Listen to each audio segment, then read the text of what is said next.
सच्चिदानंद रूपाय विश्व उत्पत्त्यादि हेतवे तापत्रय विनाशाय श्री कृष्णाय वयम नुमे। प्रेमी श्रोताओं, श्रीमद् भागवत कथा में एक आत्मदेव ब्राह्मण की कथा आती है। जो आत्मदेव वेदों का ज्ञाता था, वेदों को पढ़ता था, ब्राह्मण था ही था। उसकी पत्नी का नाम धुंधली था। तो आत्मदेव के कोई पुत्र पैदा नहीं हुआ था, संतानहीन था। तो पुत्र प्राप्ति के लिए आत्मदेव ने अनेक उपाय कर लिए और बहुत सारा धन भी खर्च कर लिया, लेकिन पुत्र पैदा नहीं हुआ। तो एक दिन दुखी होकर के, निराश होकर के घर छोड़ करके चल दिया। रास्ते में एक साधु जी मिले, उनको नमो नारायण किया, उनके सामने खड़ा हो गया। साधु जी बोले, कैसे परेशान दिखाई देते हो, क्या बात है? तो बोला, दिग्जीवितम प्रजाहीनम दिग्ग्रहम च प्रजाम बिना दिग्धनम चानपतस्य दिग्कुलम संततिम बिना। हे ऋषिवर, संतानहीन जीवन को धिक्कार है। जिस जीवन में संतान न हो, उस जीवन को धिक्कार है। जिस कुल में एक पुत्र पैदा न हुआ हो, उस कुल को धिक्कार है। जिस घर में एक पुत्र प्राप्ति न हुई हो, उस घर को धिक्कार है। और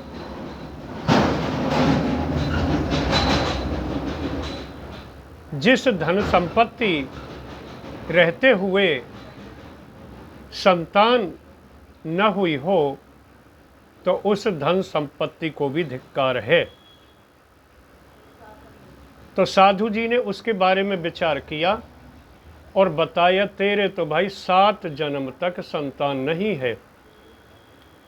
अब तो वो साधु जी के चरणों में गिर पड़ा।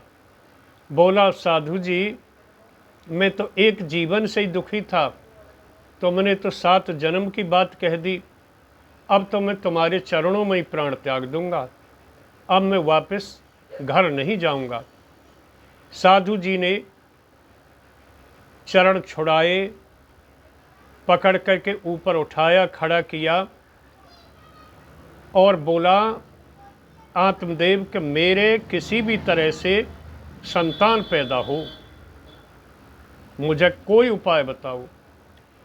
तो साधु जी ने अपनी झोली में से एक फल निकाल करके दिया और कहा, इस फल को अपनी पत्नी को खिला देना। श्रद्धा विश्वास के साथ इस फल को खा ले, अवश्य ही संतान की प्राप्ति होगी। उस फल को लेकर के घर आया, अपनी पत्नी को दिया।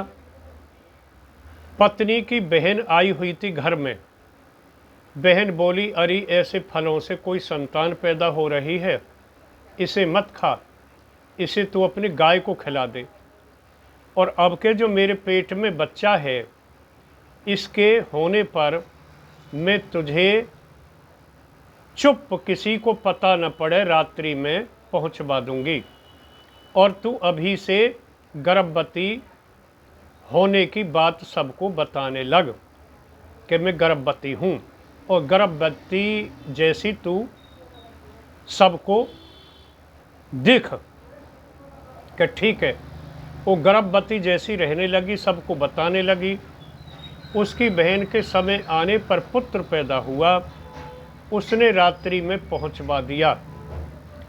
जब धुंधली के पास पुत्र आया रात्रि में, उसने अपने पति आत्मदेव को बताया।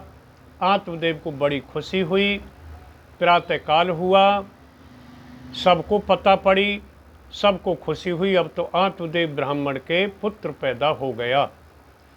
1-2 दिन बाद उस गाय को जो फल खिलाया था, उस गाय के भी एक मनुष्याकार बच्चा पैदा हो गया। जिसके कान गाय के जैसे थे, बड़े बड़े। अब आत्मदेव ने दोनों बच्चों का नामकरण किया तो उस गाय वाले पुत्र का नाम गौकर्ण रख दिया और उसकी पत्नी धुंधली ने अपने पुत्र का नाम धुंधकारी रख दिया। अब ये पुत्र दोनों बड़े होने लगे। धीरे धीरे बड़े होते गए। ये धुंधकारी कुसंग में पड़ गया और धन लुटाने लगा। जुआ खेलना, शराब पीना, वेश्याओं से संपर्क, वेश्याओं के पास जाना, धन लुटाने लगा। रोज माँ से पैसा मांगना। एक दिन माँ ने परेशान हो करके पैसों के लिए मना कर दी कि मैं तेरी पूर्ति कहाँ से करूँ, रोज तू जन कहाँ पैसा खर्च करता है, मैं कहाँ से लाऊं पैसा इतने। तो माँ पर हाथ छोड़ दिया। माँ को बर्दाश्त न हुई। माँ ने कुआं में कूद करके अपनी जान झोंक दी। अब ये अपने पिता को परेशान करने लगा। पिता भी परेशान होकर एक दिन वनों को निकल गए। अब ये अपने भाई गौकर्ण को परेशान करने लगा, पैसा मांगने लगा। तो गौकर्ण भी परेशान होकर के तीर्थों के लिए चला गया। अब ये अकेला रह गया, मनमानी करने लगा, वेश्याओं को घर पर बुलाने लगा, धन लुटाने लगा। एक दिन वेश्याओं ने सोचा कि इसको हम मार करके और इसी के घर में गड्ढा खोद करके और इसे दाब करके और इसके रुपए पैसे को, धन को लेकर के चंपत हो जाएं। ऐसा प्लान बना लिया। तो एक दिन वेश्याओं ने रात्रि में इसकी हत्या कर दी और इसी के घर में गड्ढा खोद करके दाब दिया। अब ये प्रेत बन गया और प्रेत बन करके अड़ोसी पड़ोसियों को परेशान करने लगा। इसका भाई गौकर्ण गया जी में पहुंचा हुआ था, तीर्थों में। वहाँ किसी ने, गांव वाले ने बताया कि तेरा भाई प्रेत बन गया है और सबको परेशान करता है। तो इसके भाई गौकर्ण ने गया में इसका पिंडदान कर दिया कि प्रेत योनि से मेरा भाई मुक्त हो जाए। एक दिन गौकर्ण अपने घर वापस आया और घर में सो रहा था। तो इसका यही भाई धुंधकारी प्रेत बनकर इसकी खाट के पास आ गया और खाट में डंडा मारा। गौकर्ण की आंख खुली और गौकर्ण बोला, कौन? कि मैं तेरा भैया धुंधकारी हूँ, मैं प्रेत बन गया हूँ, भैया मुझे प्रेत योनि से छुड़ाओ। तो गौकर्ण ने सूर्य भगवान की उपासना की और सूर्य भगवान ने कहा कि अपने भाई को श्रीमद् भागवत कथा सुनाओ। केवल भागवत कथा ही पृथ्वी पर ऐसी है जो प्रेत योनि से, सभी दुखों से, शोक से छुड़ा सकती है। तो गौकर्ण ने अपने भाई इसको भागवत कथा सुनानी शुरू करवाई। एक 7 गांठ का बांस गाड़ करके प्रेत योनि के लिए। सप्ताह श्रवण शुरू हो गया। पहले दिन शाम को जब आरती होने जा रही थी, उस बांस की, जो गड़ा हुआ था बांस, उसकी एक गांठ चटकी।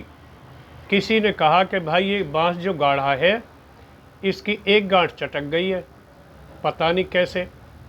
दूसरे दिन फिर जब कथा का विराम होने जा रहा था, दूसरी गांठ चटकी। फिर किसी ने बताया कि भाई आज दूसरी गांठ चटकी है। तीसरे दिन तीसरी चटकी, चौथे दिन चौथी चटकी, पांचवें दिन पांचवी चटकी, छठे दिन छठी चटकी और 7वें दिन उस बांस की 7वीं गांठ जैसे ही चटकी फटी तो एक दिव्य पुरुष उस बांस से प्रकट हो गया और गौकर्ण के सामने हाथ जोड़ करके कहने लगा, भैया मैं तुमने भागवत कथा सुना करके इस प्रेत योनि से मुक्त कर दिया। भैया आपका मैं ऋणी हूँ, आभारी हूँ। देखते देखते ही भगवान का विमान ऊपर से आया और इस गौकर्ण को ले जाने लगा विमान में। गौकर्ण इसको धुंधकारी को ले जाने लगा। गौकर्ण ने कहा उन पार्षदों से जो विमान लेकर के आए थे, क्या तुम अकेले इसी को क्यों लेने आए हो?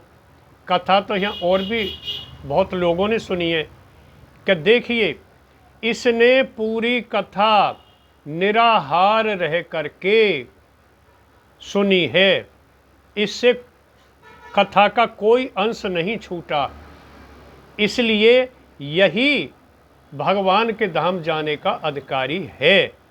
और जितने लोग हैं उनके बारे में बताया,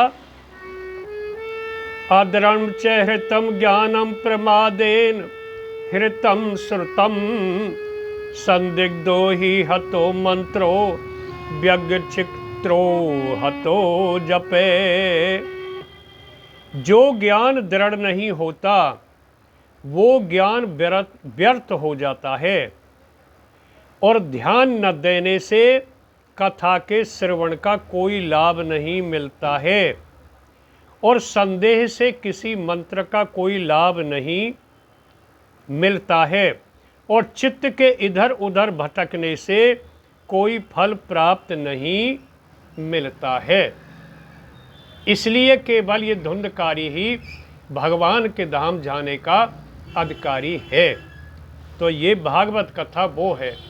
बोलिए सच्चिदानंद भगवान की जय।